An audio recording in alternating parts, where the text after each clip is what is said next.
How you doing, guys? This is Ryan. Welcome back to the channel. Today we're going to be talking about 3 ways to make instant money or instant equity when buying real estate, or another term, how to buy real estate underneath market value. Let's talk about it.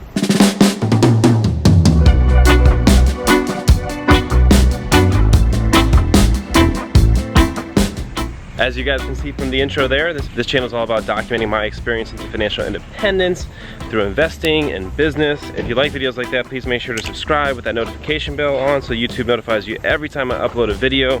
And also smashing that like button really helps out the YouTube algorithm. That'd be greatly appreciated, but let's jump into it. So quick disclaimer, this is not financial advice. I'm literally just documenting what I do. I talk about my strategies. Please make sure you consult a professional before making any investment decisions and take responsibility for your own risk. So with that disclaimer, let's jump into it. So I have actually found 3 very useful ways to buy property underneath market value and increase my net worth right away. Some of the things I'm going to talk about in this video, I don't think a lot of people or investors are talking about it as good strategies to make instant money, and hopefully you can take advantage of these. The first way you can buy property underneath market value, and I was able to do this successfully about 4 years ago. If you're living in a house with a private owner, an individual most likely, ask them if you can buy their house. Unfortunately, this may not be an opportunity for everyone if you're renting like an apartment from like a corporation that has no intention to sell their property. But for you guys that do rent from private landlords, or if you have friends that do, this is a very useful tip. Listen up. So I'm gonna use my house as an example. I could tell the landlord was frustrated with fixing things and little problems in the house. And one day I was just like, can you just sell me the house? We love the house, it was in a great area. We love the neighborhood, it was perfect, it was absolutely perfect. And yeah, it had some headaches, but that is to be expected with home ownership. How's it going? So towards the end of the lease, she reached out to me and said, are you guys still interested in buying the house? And we said, absolutely, let's do this. So the way you go about it, you get the house appraised. What is the house worth? She paid for an appraisal and it came back about 4 years ago at $250,000 for the property. My instant reaction to most things in life is, how can I spend less on this? So I dug into it and saw her $250,000 price tag and started thinking, I don't want to spend that much for the house. I don't want to buy it for what it's worth and have to wait for appreciation. I want to get a good deal. The first huge advantage she had to sell me the property was that there was no need for realtors, because she didn't need to market the property to anyone and no realtor was going to go to them. So traditionally, there's 2 realtors involved in transactions, from the seller and one from the buyer, and they both receive about 6%. So on a $250,000, we're talking about 6, 12, we're talking about $15,000. I'm like, wow. And guys, the seller has to pay that. The seller can only sell the house for what the appraised value is, and then they have to pay commissions on top of it. They can't sell the house for more and you split the commission cost. The seller pays that cost. So I said, great, there's $15,000 off the price tag. But then I started thinking further, if she were to sell to someone else, she would have to wait for my lease to be over. I would have to move out. She would have to come in, get the property looking spick and span, ready to show, make sure nothing was wrong with it, and possibly have to hold the property for weeks, if not months. There's holding costs in real estate. You have mortgages, taxes, insurance, all those kind of things. And then the cost to get the property ready to sell. I mean, I factor in at least another $3,000 to $5,000 in that cost. So there's $20,000 off the price tag. And then also, at the time, this may not apply to everyone, but my wife was working for an attorney's office that did title work.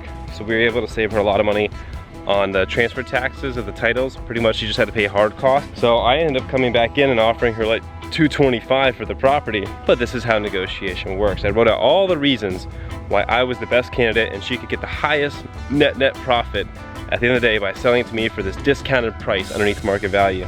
Now, sellers may not love this. They want to get as much as they can for their property. And she countered with a higher number, I think somewhere in the high 230s. And I came in the lower 230s, and then she went to 235, and then we settled on 234. That day I made $16,000 when I went to closing and signed that contract. And since the property's gone up at least another $50,000 or so, I'm actually doing a cash out refinance on that property, so I'll know the actual value here in the next week or so, but definitely over $300,000. I don't see a lot of people talking about this strategy. I think it's very useful if you're in that situation, or if you have friends or family that are in. It's a great opportunity to increase their net worth, so please make sure to recommend this. Strategy number 2 to buy property with instant equity. Buy a new house in first phase construction in a new development. So this development I'm walking around in is all brand new beautiful houses. And they actually just entered phase 2 construction. And all the prices keep on going up. Up, up, up, up, up. Higher cost per square foot to buy the home. Builders, when they first open, they don't have all the amenities built out in the neighborhood, all the things that are gonna increase the value and attract other buyers to the market.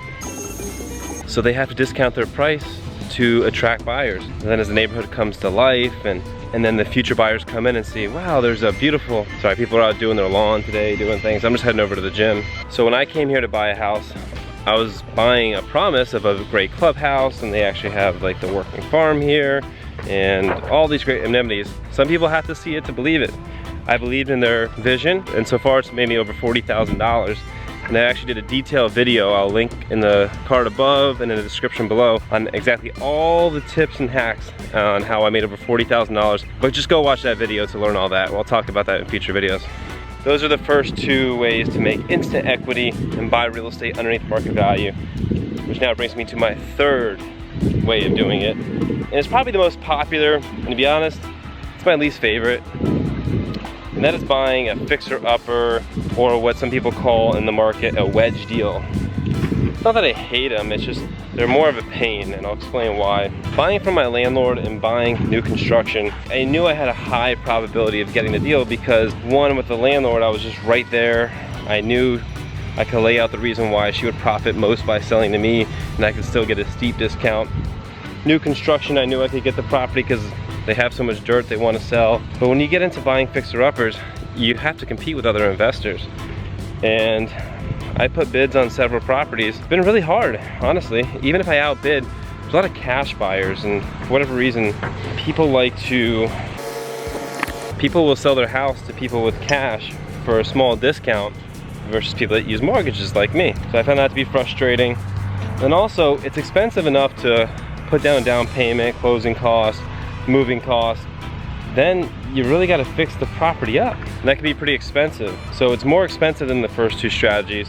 And also, you really have to be careful. You have to really do your due diligence on understanding the comps, because you want to buy what the wedge really is. Let me put my coffee down. Let's say the comps have the house at like $300,000.